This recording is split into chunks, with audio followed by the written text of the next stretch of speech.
Bapak, Ibu, saudara-saudari sekalian yang terkasih, salam damai untuk kita semua. Hari Minggu ini kita merayakan Hari Raya Pentakosta sebagai perayaan terakhir sepanjang masa Paskah. Dan hari ini gereja semesta merayakan turunnya Roh Kudus atas para rasul. Untuk masuk secara lebih mendalam dalam permenungan kita pada perayaan besar ini, mari kita lihat sejarah perayaan Pentakosta dalam kitab suci.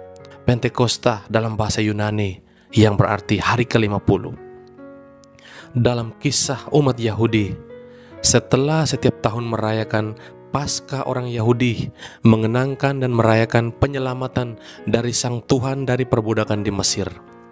50 hari setelah perayaan Paskah bersama di Yerusalem, mereka akan kembali berkumpul di Yerusalem, memberikan syukur, persembahan, mempersembahkan korban hasil karya mereka.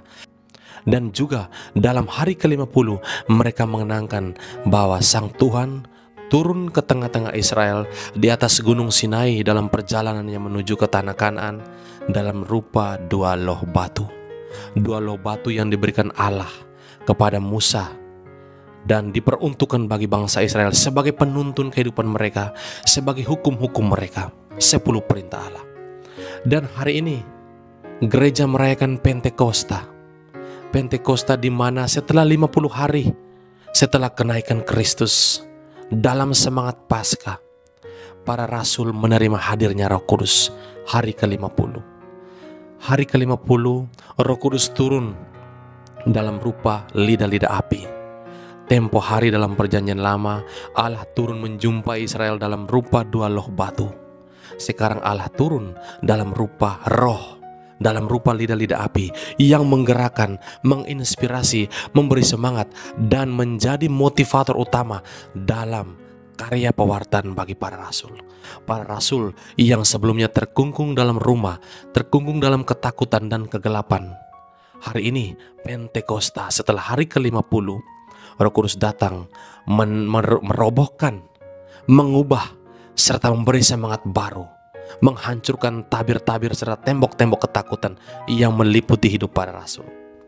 Dan hari ini, hari ke-50, Allah turun menulis hukum-hukum kasih-Nya bukan lagi pada loh batu, tetapi dalam loh hati kita masing-masing.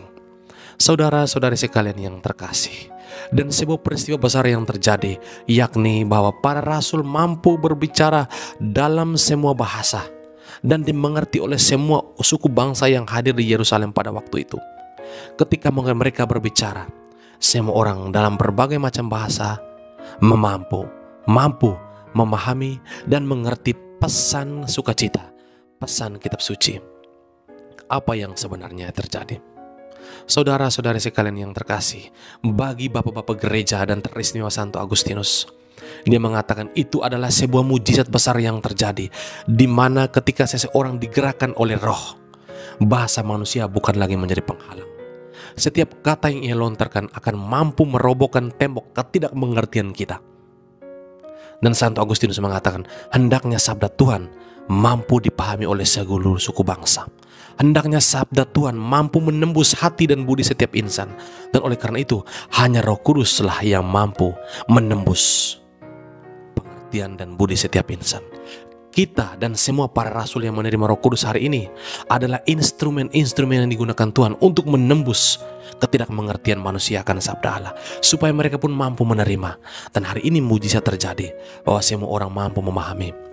Dan ada lagi seorang kudus yang mengatakan bahwa mengapa mereka bisa memahami bahasa-bahasa para rasul. Pertama-tama itu karena karya Allah. Yang utama dalam karya pewartaan Injil adalah Roh Allah itu sendiri. Dan bahasa yang mampu mempersatukan dan mampu dipahami di seluruh dunia adalah bahasa kasih. Hanya kasih yang bisa mempersatukan. Kasih Kristus yang memberikan diri sampai wafat di salib, namun ia bangkit dan kembali ke surga. Hari ini dia turun dalam rupa roh, memberikan kita semangat untuk mewartakan bahasa yang satu dan sama, yang dimengerti seluruh suku bangsa, yaitu bahasa kasih. Dan pula kita ingat dalam perjanjian lama, ketika berbicara tentang bahasa-bahasa dunia, pada mula kala seluruh dunia hanya memiliki satu bahasa. Kita baca dalam perjanjian lama. Namun ketika kecongkakan manusia Mereka membangun menara kesombongan mereka, menara keegoisan mereka, menara Babel kehidupan mereka. Namun setelah mencapai puncak ketinggian, menara itu roboh. Dan ketika menara itu roboh, mereka tercerai-berai. Dan di sana lahirlah ratusan, ribuan, dan serta tak terhitungkan bahasa-bahasa dunia. Perbedaan bahasa membuat mereka terpecah belah dan tidak bersatu dan saling memusuhi karena tidak saling memahami. Hari ini, perbedaan bahasa-bahasa di dunia disatukan oleh satu bahasa roh, bahasa Kristus dan juga bahasa kasih. Mujizat yang diberikan Kristus kepada kita, mujizat yang diberikan Allah Tritunggal Maha Kudus dalam rohnya yang kudus hari ini, memampukan kita untuk mempersatukan semua perbedaan, mempersatukan yang selama ini tercerai-berai dengan kata dan bahasa kita, dengan hidup kita, dan juga dengan karya kasih kita.